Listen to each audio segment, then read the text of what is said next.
Hello friends, welcome to reverse ageing journey. आज आपण पाहणार आहोत symptoms of chronic kidney disease. Kidney जेव्हा आपली योग्य प्रकारे कार्य करत नाही, तर तेव्हा ती आपल्याला काही संकेत देत असते. तर त्याची लक्षणं कोणती आहेत, तर ते आपण पाहूयात. ड्राय अँड इची स्किन म्हणजे त्वचा कोरडी होते आणि खाज येते. किडनी योग्य प्रकारे जेव्हा विषारी द्रव्य बाहेर टाकू शकत नाही, तेव्हा आपल्या रक्तात बॉडीतले सगळे टॉक्सिन्स जमा होतात. त्यामुळे त्वचा कोरडी पडते, खाज येते आणि कधी कधी लालसर डागही दिसतात. हे शरीरातील खनिज आणि द्रव संतुलन बिघडल्याचे संकेत असतात. सतत खाज येत असेल तर तुम्ही आधी डॉक्टरांचा सल्ला घ्या. तुमचं युरिन चेक करा, तुम्हाला युरिन कोणत्या कलरची होते आहे. मग तुम्ही किती वेळा दिवसातून युरिन पास करतात याच्यावर सुद्धा तुम्हाला लक्ष ठेवायला हवे. सेकंड आहे टायर्डनेस और विकनेस, म्हणजे सततचा असा थकवा येतो. किडनी आजारी झाल्यावर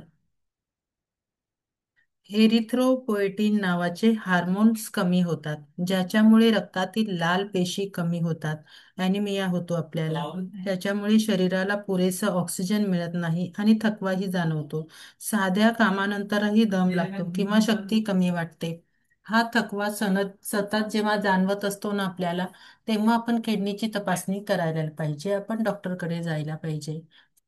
खूप बबली और फोमी पी म्हणजे फेसाळ किंवा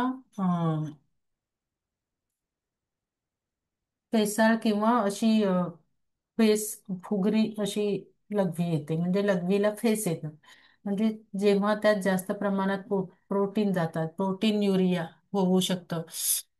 व्हाईट कलरची युरिन होते. हे किडनीच्या गाळण्याच्या क्षमतेत बिघाड असल्याचे लक्षण आहे. फेसाळ लघवी सतत वारंवार जेव्हा आपल्याला होते, तेव्हा त्या लघवीची तपासणी करायला पाहिजे. योग्य उपचार न घेतल्यास किडनीचे नुकसान वाढू शकते. त्याच्यामध्ये ते प्रोटीन्स जे आपण खातो ते त्या युरिनमध्ये जातात. त्याच्यामुळे सुद्धा लघवीला असा पांढरा असा कलर येतो, असं दुधाळ अशी वाटते लघवी. Swelling of hands, feet, ankle, हातापायांना सूज येते. किडनी जेव्हा नीट कार्य करत नाही, तेव्हा शरीरात आपल्या मीठ आणि पाणी साठू लागतं. त्यामुळे हात, पाय, घोटे किंवा कधी कधी चेहराही सुजतो. सकाळी उठल्यावर ही सूज जेव्हा आपल्याला जास्त प्रमाणात जाणवते, तेव्हा ही सूज जर सतत राहिली तर आपण तात्काळ तपासणी करणे आवश्यक आहे. नेक्स्ट आहे पफी आईज, डोळ्यांभोवती जेव्हा सूज येते. तर सकाळी उठल्यावर डोळ्यांभोवती सूज किंवा पफीनेस दिसत असल्यास लघवीत प्रोटीन जाण्याचं संकेत असू शकतं.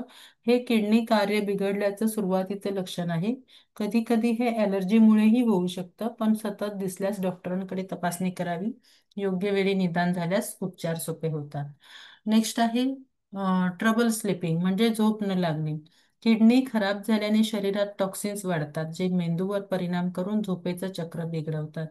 तसेच लघवीसाठी वारंवार उठावं लागतं, ज्यामुळे झोप तुटते. झोपेच्या कमतरतेमुळे थकवा आणि तणाव वाढतो. सतत झोप न लागण्यास तपासणी करणे आवश्यक आहे. नेक्स्ट आहे लॉस ऑफ ॲपिटाईट म्हणजे भूक न लागणे. किडनी जेव्हा कमी कार्य करते, तेव्हा रक्तात अपायकारक घटक म्हणजे युरिया, क्रियाटिनिन हे साठतात. त्यामुळे भूक मंदावते, तोंडाला चव नसते आणि कधी कधी मळमळही होते. यामुळे वजन सुद्धा कमी होऊ शकतं. अशी स्थिती जर आपल्याला दीर्घकाळ वाटली, तर आपण ते गंभीर उपचार समजून डॉक्टरकडे जाणं गरजेचं आहे. मसल्स क्रॅम्प येतात जेव्हा आपल्या स्नायूंमध्ये पायामध्ये पोटऱ्यामध्ये असे गोळे आल्यासारखं वाटतं. तर किडनीच्या आजारामुळे जेव्हा सोडियम, पोटॅशियम आणि कॅल्शियम यांचं संतुलन बिघडतं, त्यामुळे स्नायूंना वारंवार गोळे येतात किंवा वेदना होतात. विशेषतः रात्री झोपेत पायांना गोळे येऊ लागतात. हे लक्षण दुर्लक्षित करू नये, ताबडतोब डॉक्टरकडे जावं. Need to pee more often म्हणजे वारंवार आपल्याला लघवी लागणं. जेव्हा आपल्या किडनीचं कार्य बिघडतं, तेव्हा लघवी बनण्याचं प्रमाण बदलतं. सुरुवातीच्या अवस्थेत रात्री वारंवार लघवी लागते. त्याला अम, हे किडनी किंवा मूत्रमार्गाशी संबंधित समस्या असल्याचं महत्त्वाचं लक्षण आहे. वेळेवर निदान करून उपचार घेतल्यास किडनी वाचवता सुद्धा येते. तर आपण सर्वांनी ही लक्षणं आपल्याकडे आहेत का हे चेक करा. आणि जर तुम्हाला यातली काही लक्षणं आढळली तर लगेच असा विचार करू नका की मला किडनीचा आजार झाला असेल. तुम्ही तज्ज्ञांचा सल्ला घ्या. डॉक्टरकडे जाऊन डॉक्टरांना विचारा, मला असे काही प्रॉब्लेम्स आहेत. तुमची युरिन तपासा आणि त्याच्यावर प्रॉपर इलाज करा.